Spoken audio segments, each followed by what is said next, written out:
All right, we're live. Let's just give it a second, and we'll be good to go. Oh, here we go. It's Yeah, showing. yeah. People are probably gonna start joining any second. Probably start to see the first messages in the chat in like imminently, and then we can really start it up. Mm-hmm. But to those that are trickling in, hello. This is the live tropical weather bulletin for tonight. It is going to be August 14th Mm-hmm. UTC time. It is 8 p.m. Eastern, midnight UTC. Uh, right around 9 a.m. out in Japan. Main focus for tonight, this is probably going to be a brief one just because there's not too much particular activity going on, is going to be Tropical Storm Krosa. Very large system. It's still a tropical storm, but it has an eye-like feature that's absolutely massive. You can see it on the imagery right now that we have shown up. It is going to be making landfall within 24 to 36 hours at this time, although the wind radius is very significant in size. If I go to the track quickly, you can see that some of the gale force winds, weak tropical storm force winds, could already be reaching the southernmost islands of mainland Japan at this point in time. It's going to blow through within 2 days uh, out into the Sea of Japan between the Koreas, Russia, Japan, and kind of curl around, weaken, go post tropical in a similar manner as Francisco did, just a less sharp turn. I didn't say it yet, but I'm joined by Ryan and hold up, I'm blind tonight. Ryan and Starforce tonight. I think Samuel, Yes, right? Samuel. Yeah, that's what I knew. Samuel. Just a brief little commentary on everything that's going on. You guys notice anything particular that you guys want to talk about? Well, we do see that the center of the storm, kind of its main feature right now, is very wide. There's a very wide center of a wide center that's pretty open. If I wouldn't say that this is exactly an eye, given how this is basically a very much weaker system at this point, and now it's becoming a lot more disorganized. But Yeah, from the imagery, it's trying to at least it's attempting at least a bit to stay, yeah, or it is j- making a bit of an effort to stay organized, yeah, but it's kind of losing yeah. Just for reference, potential. the maximum sustained winds of Crosa right now are estimated to be 50 miles an hour, 45 knots. In perspective, it's forecast to go up to 60 miles an hour by the time it makes landfall and then weaken out. Uh, we're in a pretty fortunate situation actually, where um, initially they were expecting this to be a potentially significant typhoon by the time it made landfall, but it's just stayed very weak since 2 days ago. Upwelling really got to it. I'm not sure how well that's still reflected in sea surface temperatures. I want to take a quick look at that. We can go through the global sea surface temperatures as you can see here. It definitely reflects, actually. You can kind of see the cold trail left by Lekima, right in the center between the Ryukyu Islands and Taiwan.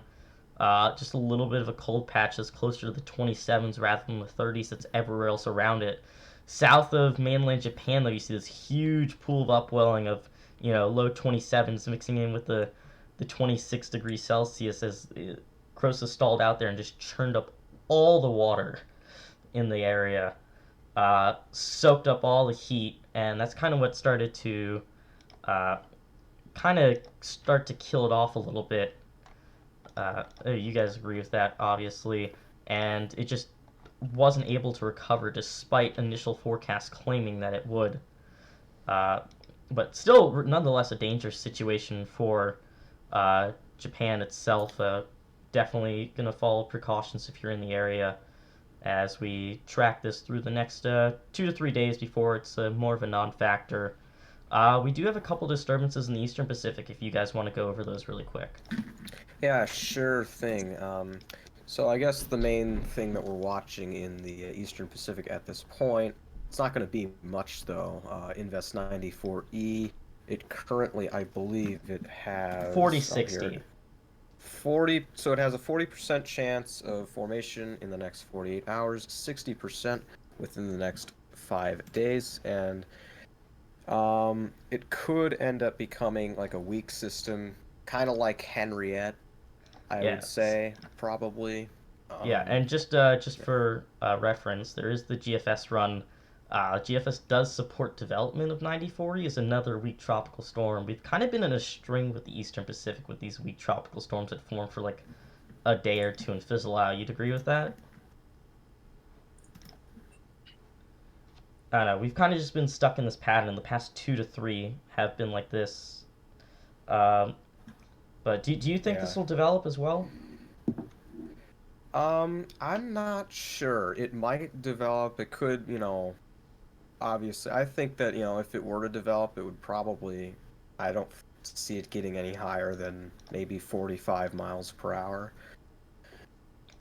Yeah, we're kind of just stuck in that weak trend pattern. And the other thing there, though, south of Mexico, that area of interest, which is 0% next 2 days, 30% for the next 5 days, could be something significant to track long term, just because, well, without reasonable time frame at this point in time, though, if you go long term, week plus out, models are trying to indicate that this could be something potentially dangerous. But before we go that far into talking about that, we should just be eyeing up this region for development in the first place.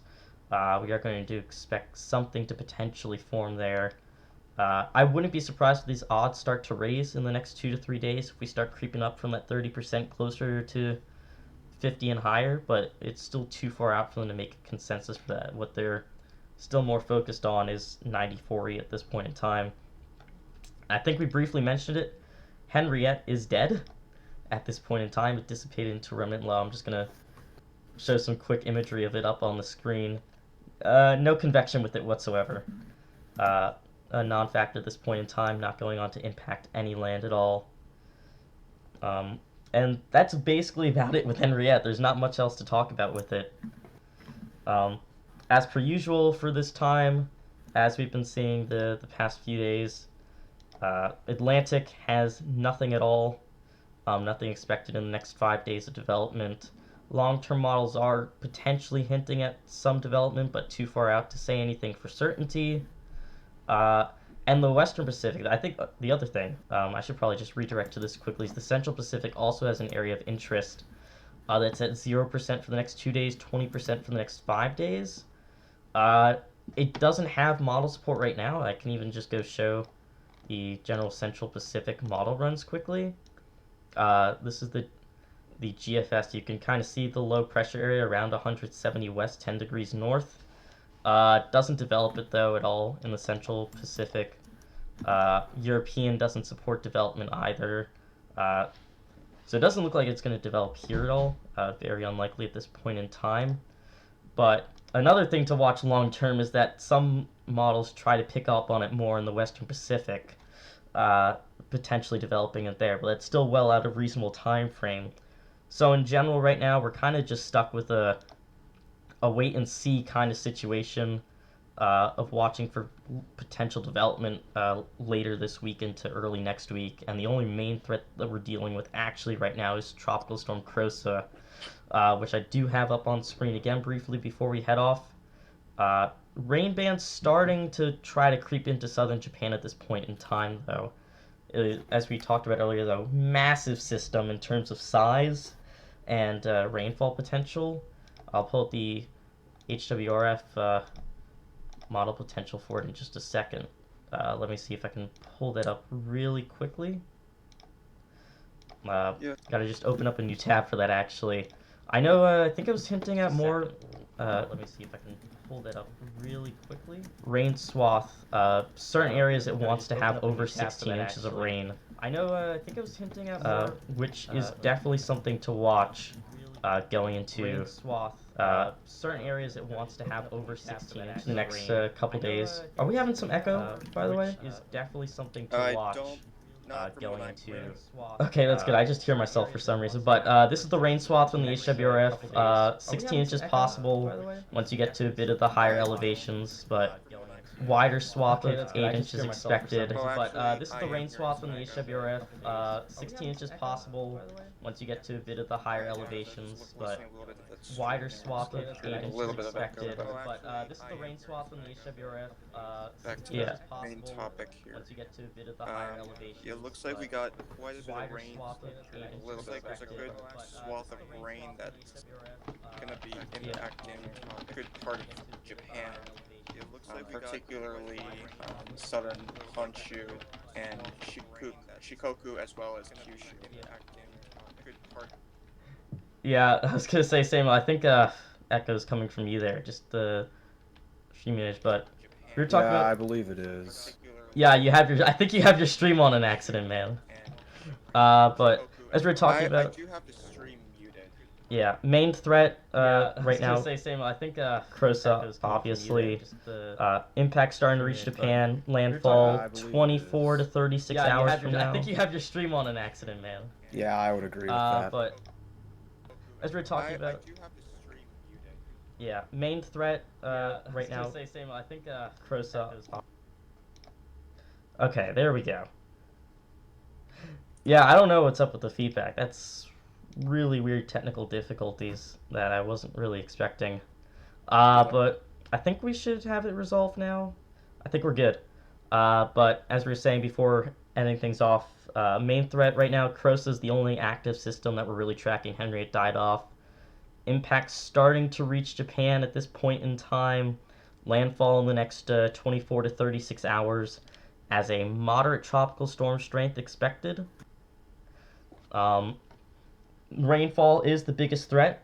16 plus inches could be expected in some of the higher elevation areas. So heavy rainfall, flooding, any mudslide potentials is probably going to be the main threat with the system. Wind is always a secondary that you should keep track of, but not expecting anything too major from it. And other than that, just some systems to watch heading into later in the week. 94E area of interest in the eastern Pacific near the coast of Mexico to form as well. And just a quick watch in the western Pacific as well for potential activity later on in the week. And the central Pacific as well.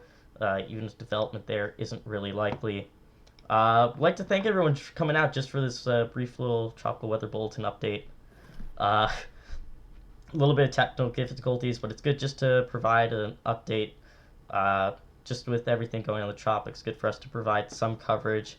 Nathan is still on vacation. He's going through the tour of Europe right now. He's going to be back next week, I think, late next week. And just for now, we're just dealing with this as the team. We're going to be trying to provide up some videos if necessary for the channel.